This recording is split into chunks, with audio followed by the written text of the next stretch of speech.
Hari hashize hafi ukwezi ingendo zo kwambuka umugezi wa Nyabarongo hakoreshejwe ubwato zihagaritswe mu gice gihuza umurenge wa Mageragere mu karere ka Nyarugenge n'uwa Rugarika mu karere ka Kamonyi. Ni icyemezo cyafashwe n'ubuyobozi kubera impanuka y'ubwato yahabereye igatwara ubuzima bw'abantu batari bake ndetse bamwe n'imirambo yabo ntibashe kuboneka. Cyokora izo ngendo zongeye gusubukurwa, ariko noneho harifashishwa ubwato bufite moteri ndetse n'abagenzi bakambara jire zabugenewe. Nyuma y'impanuka y'ubwato yabereye mu gice cya Nyabarongo gihuza umurenge wa Rugarika n'umurenge wa Mageragere, uyu munsi bafite ubwato bufite ubushobozi ndetse n'ibikoresho bihagije. Twaganiriye n'abaturage bakoresha ubu bwato batubwira uko babyakiriye. Mu bwato bazanye bujyanye n'igihe, buriya bwari bushaje urebye no kugira ngo bari abantu bagwemo, bwaragendaga mu mazi, umuntu uza mu bwato akagenda hajyamo amazi. Ikibazo iyi mpanuka yaje ari bwo bwa mbere nge nyibonye, nuko ubwo ngubwo ariko ubu ngubu tubona hajemo ubwato bufite moteri, tubona batuzaniye aya majire atuma n'uwabasha kugira impanuka yaboneka. Ubu twumva nta mpungenge dufite, tuzakomeza tureme isoko uko bisanzwe dukorane na Mageragere. Nyuma yaho izi ngendo zisubukuriwe, abakora mu isoko rya Mageragere n'abahahahira biruhukije.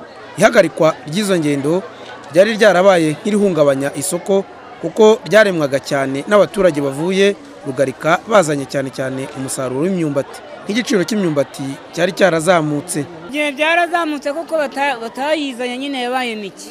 Yaguraga ngaho icyo gihe? Icyo gihe yaguraga 5, 5. Kwibasa.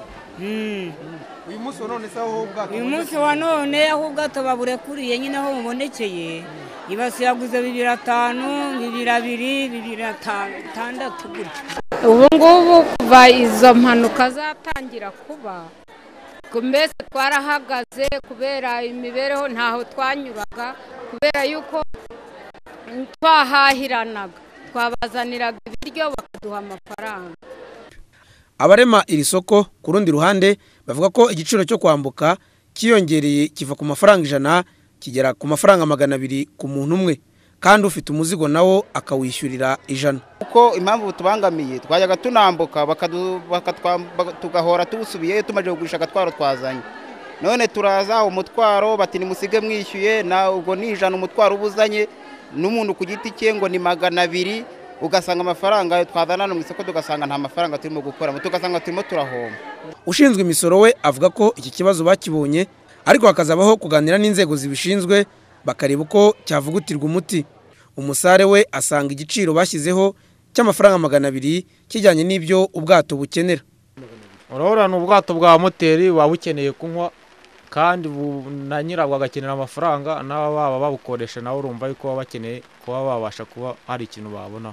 Ikibazo nta amafaranga ntago ari menshi, gusa bwo wenda ubwato bufite assurance, nukuvuga ubona n'ibikoresho bifite ntago ari nk'ubwa mbere, ubwo rero niyo mpamvu hari n'itandukanyirizo. Ubu bwato bukoreshwa na moteri ngo bufite agaciro ka miliyoni zirenga 2.5 z'amafaranga y'u Rwanda. Bufite assurance yo gutwara abantu 20 kuri buri rugendo. Ubu bwato bukaba bukemuye ikibazo kitari cyoroheye abarema isoko rya Mageragere, kuko byabasabaga kuzenguruka bakajya kwambukira ku kiraro cya Ruriba, bityo bikazamura igiciro cy'ibyo bajyanye ku isoko. Nk'ubutaka Ndatseri, Televiziyo Rwanda mu mujyi wa Kigali.